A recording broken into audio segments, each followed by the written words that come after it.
Today we'll be learning sun salutations. Take a nice tall inhale and exhale completely.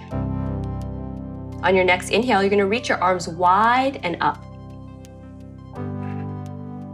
And then on your exhale, slowly starting to reach your arms wide and down and hinge at your hips as you slowly start to bring your torso towards your legs, coming into your forward fold. On your next inhale, you're gonna press your hands into your legs as you take a halfway lift, just having a nice flat back, engaged core.